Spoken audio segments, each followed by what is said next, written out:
सोचिए 6 साल की बच्ची जिसके हाथ में खिलौना होना चाहिए, जिंदगी ने उसे क्या दिया। दर्द और कभी खत्म ना होने वाली तकलीफ, 21 नवंबर की शाम, एक छोटी सी चालाकी और एक पूरी जिंदगी बर्बाद। इस केस में सबसे डरावनी बात ये थी, सिर्फ ये एक घिनौनी हरकत नहीं थी बल्कि एक प्लान क्राइम था। वो दरिंदा सलमान, वो अभी तक फरार है और पुलिस उसे ढूंढ रही है। ये जो बुरा क्राइम है मध्य प्रदेश के रायसेन डिस्ट्रिक्ट का है और जो नाम सामने आया ना वो हिला देने वाला था। सलमान ये कोई अनजान आदमी नहीं था, वो जो बच्ची थी उसका पड़ोसी था, वो इंसान जिसे वो बच्ची भैया या अंकल बोलती थी।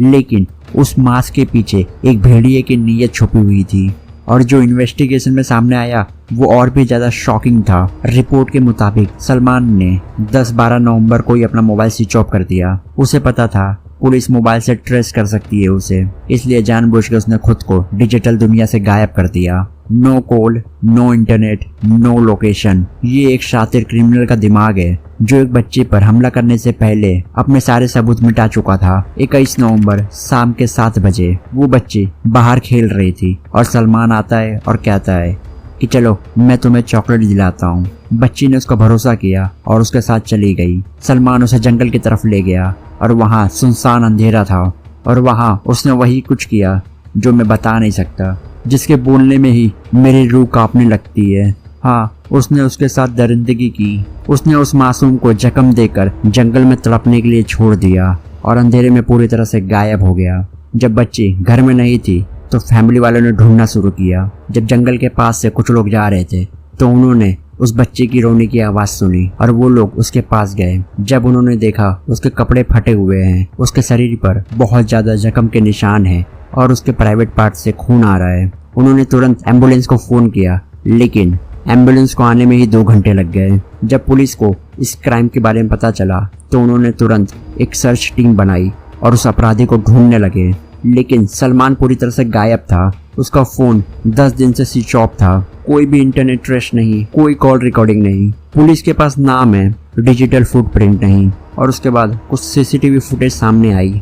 गहरंज, रायसेन जिला, ये जो क्राइम हुआ था उसके 3 घंटे बाद की फुटेज है। आरोपी सलमान नीले शर्ट में दिखाई देता है, चेहरा नीचे, चाल तेज और वो जल्दबाजी में चलता नजर आ रहा है। जहां घटना हुई थी उसके कुछ किलोमीटर दूर की ये सीसीटीवी फुटेज है। सीसीटीवी फुटेज दूसरा नेशनल हाईवे 45 गांव पाजरा, जिस दिन घटना हुई थी उसके रात की सीसीटीवी फुटेज। यहाँ सलमान अपने कपड़े बदल के आया है, कैमरे में साफ दिखाई दे रहा है। वो आराम से दुकान के काउंटर से सिगरेट खरीदता है और जैसे उसे पता ही ना हो कि पूरा देश उसे ढूंढ रहा है। पुलिस की 20 टीमें उसे अलग अलग जगह पर ढूंढ रही है। इसे गायब हुए बहुत ज़्यादा टाइम बीत रहा है, इसलिए पब्लिक भी बहुत ज़्यादा गुस्से में है।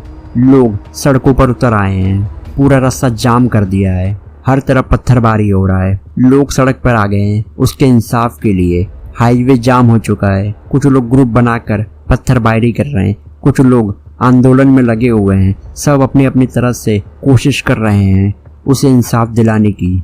सबका ये भी सवाल है, एक एम्बुलेंस को आने में 2 घंटा कैसे लग गया। एक 6 साल की बच्ची तड़प रही थी और सिस्टम सो रहा है और सारे लोग मिलकर एक ही डिमांड कर रहे हैं, सलमान को पकड़ो और उसका इनकाउंटर करो, या तो उसे हमें दे दो। जिस तरह से उसने उस बच्ची को तड़पाया है हम सब मिलकर उसे उसी तरह से तड़पाएंगे।